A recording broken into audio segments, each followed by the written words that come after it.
היי, מה העניינים? היום אנחנו מדברים על טיול אופניים שהוא אחד האהובים עליי. נקרא Great Allegheny Passage. מתחיל בפיטסבורג שבפנסילבניה ומסתיים בקמברלנד שבמרילנד. 150 מייל של יופי, טבע, מדהים. עיירות קטנות וקסומות של קורי פחם ונופים מדהימים. רכיבה לאורך נהרות, על גשרים, במנהרות. מיד נתחיל.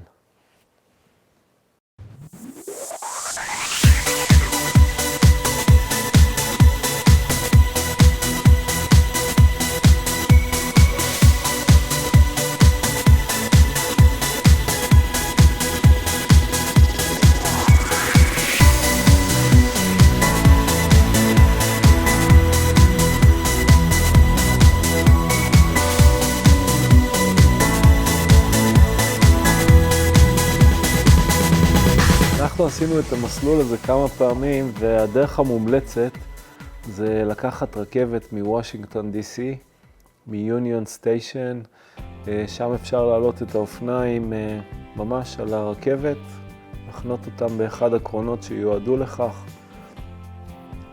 ואז בדרך כלל לקחנו קרון שינה, כי לרכבת הזו לוקח המון זמן להגיע לפיטסבורג, רוב הדרך זה למעשה הדרך שבה נחזור.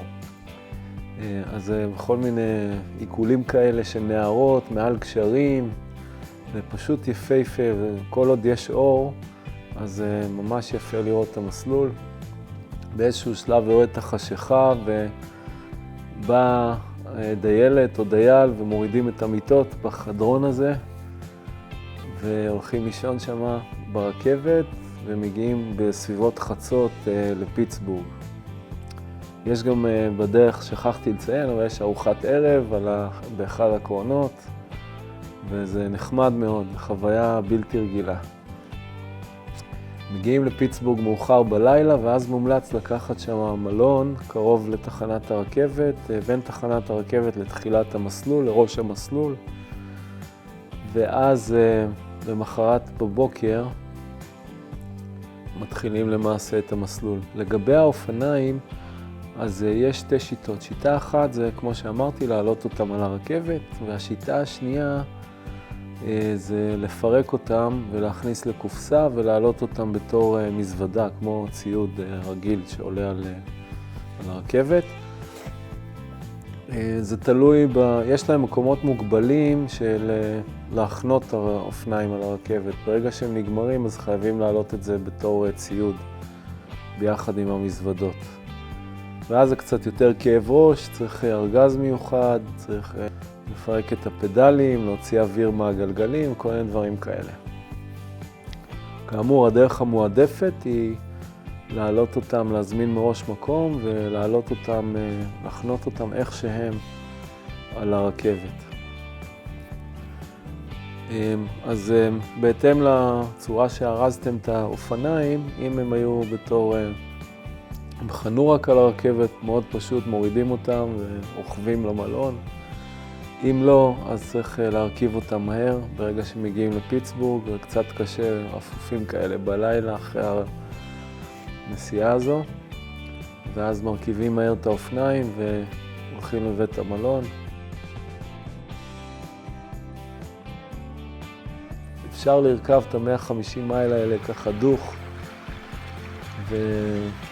אבל הכיף האמיתי זה מדי פעם לעצור בנקודות כאלה, נקודות חן, יפהפיות, לרדת רגע מהמסלול, לשבת על איזה לגונה כזו בנהר, ויש המון כאלה, זה פשוט מדהים, יפהפה.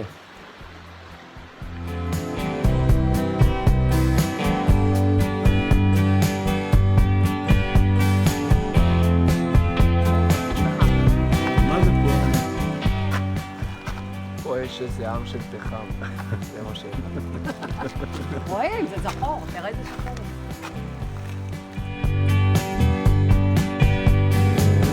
יש לאורך המסלול הזה bed and breakfast מדהימים, כל מיני אנשים מוזרים כאלה מכל מיני מקומות בארצות הברית שקנו בתים עתיקים, והפכו אותם לצימרים כאלה חמודים במספר נקודות לאורך המסלול הזה. יש גם מה שנקרא Primitive Campgrounds, זה קמפינג שבדרך כלל ממוקם בנקודה מעניינת לאורך המסלול. מה שיש בקמפינג הזה זה למעשה כר דשא כזה ליד הנהר, משאבה ידנית של מים, אל תעצרו. שירותים בול פגיעה כמו בצבא. לפעמים מדי פעם יש איזה שולחן או משהו כזה ככה להתארגן. יש מספר מקומות שאני מאוד מאוד ממליץ לעצור בהם ללילה. אחד מהם זה קונפלואנס. קונפלואנס זה בעצם מפגש נהרות. זו המשמעות של השם, זו עיירה קטנה, מקסימה, ציורית. יש שם מסעדה שאני מאוד ממליץ עליה, כדאי מאוד ללכת לשם בערב, היא קלאסית כזו, עם אוכל מעולה וצוות מדהים, פשוט כיף, מקום שמומלץ מאוד להיות. המסלול עצמו הוא על בסיס תוואי של רכבת עתיקה, שבאיזשהו שלב חדלה מלפעול, הפכו את המסלול שלה למסלול אופניים. מדהים, פשוט מדהים. המסלול הזה מתחיל, כמו שאמרנו, בפיטסבורג שבפנסילבניה. ההתחלה שלו היא לאורך מפעלי הברזל הידועים של פיטסבורג, ולאחר מכן הוא עובר בעיירות קטנות, חמודות כאלה, לאורך הנהרות. עיירות בעיקר של קורי פחם במקור שלהם.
מה שאני מאוד אוהב במסלול הזה, זה שזה בתוך הטבע, אתה לא רואה כמעט רכבים, אין פה רכיבה על כבישים בכלל.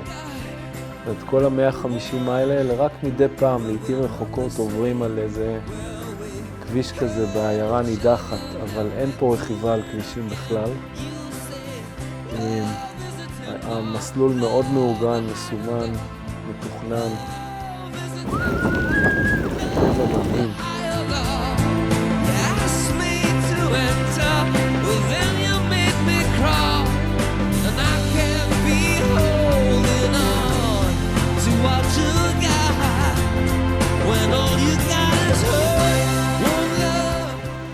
אחד מנקודות השיא במסלול הזה זה מקום שנקרא אוהיו פייל. זו עיירה גם כן עתיקה, אבל היא נמצאת באזור של מפלים, ויש אפשרות לעשות שם רפטינג. בהתאם לזרימת הנהר, הרפטינג יכול להגיע גם לדרגה 4 או אפילו יותר. בפעם אחת שעשיתי את המסלול הזה עם הבת שלי, אז זה היה רמה 4, ואחרי שנכנסנו לסירות, התחיל לרדת גשם שוטף וברקים ירדו מהשמיים לתוך הנהר.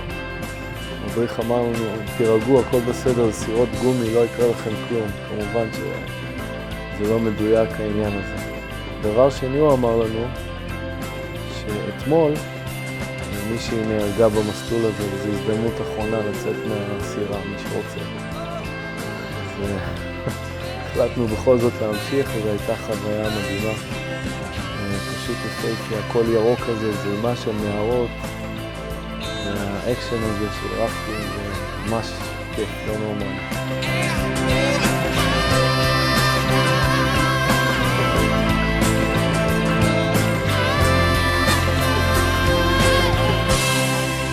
בפעמים שעשיתי את המסלול הזה עם הבנות שלי, כל פעם עם מישהי בנפרד, בטיול בת מצווה, נתתי להם לתכנן את המסלול, מאלף עד תף.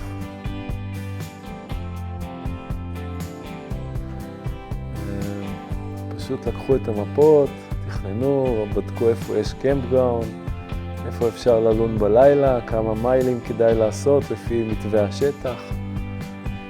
תכננו את זה ממש על מפה וסימנו, ואחר כך החוויה זה לבוא לשטח ולממש את התוכנית, ופתאום לגלות הפתעות ולשנות את התוכנית. לאורך המסלול כל פעם עצרנו, בדקנו, ביקשתי מהן להראות לי איפה אנחנו נמצאים במפה. אנחנו עכשיו במייל 109 בערך, ועצרנו 5 דקות לנוח קצת. ועכשיו היינו בווסט נודן, ואכלנו אוכל. ומילינו את הקמרבק שלנו. במה? בקרח. מעט קרח? הרבה קרח. הנה האופניים שלנו.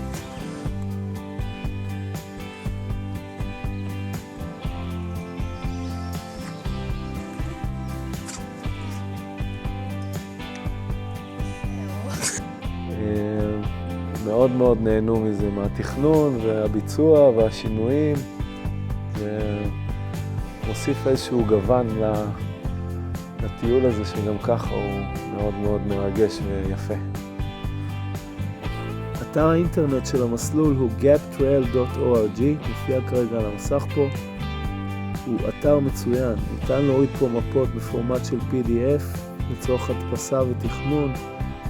ניתן להיכנס לכל אחת מהערים לאורך המסלול, לראות מקומות לינה, מקומות של מסעדות ומידע שימושי נוסף. יש פה אפשרות גם להוריד את האפליקציה לסלולרי שהיא גם כן מצוינת, או גם ניתן להזמין את הספרון שלהם, Trail Guide, שיגיע אליכם בדואר תמורת תשלום סמלי. הזמן בשנה שמומלץ לעשות את הטיול הזה זה בקיץ ועד תחילת הסתיו, או בסוף האביב לקראת הקיץ. יש מקומות שבלילה יכול להיות שם קר, בעיקר כשמגיעים לפסגות. יכול להיות קר בלילה והנערות, אם רוצים לרחוץ בהם, אפילו בשיא הקיץ הם עדיין קרים. בניגוד לישראל, פה בקיץ יורד הרבה גשם, אפילו יותר מהחורף. וצריכים להיות ערוכים לזה, לקחת קפוצ'ונים כאלה, ולקחת בחשבון שיכולים ליפול ימים כאלה עם גשם. התחזית שאפשר לקבל פה היא ל10 ימים קדימה, אבל היו לנו הפתעות בקטעים האלה גם. פעם האחרונה שעשיתי את זה, עם גיסתי והבן שלה, היה לנו יום אחד שנרטבנו עד שד עצמותינו. רואים שנרתמנו עד שד עצמותינו?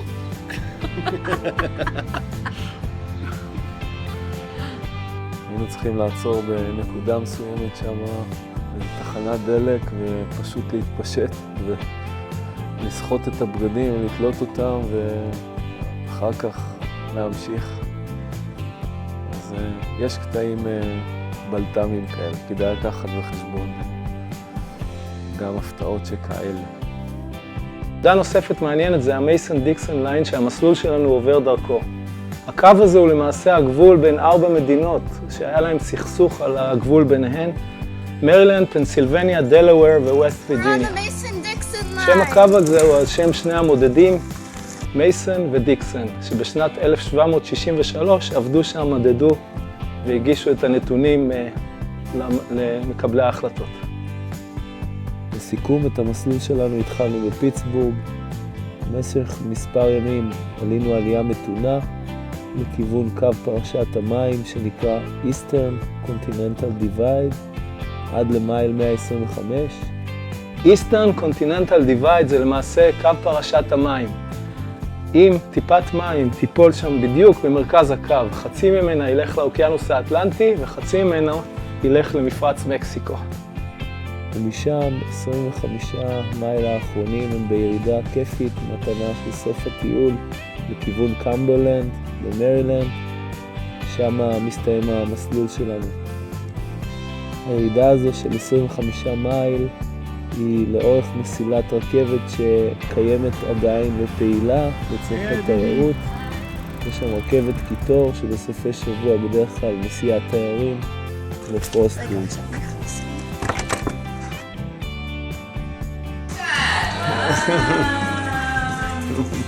איזה יופי, you did it! יהוא!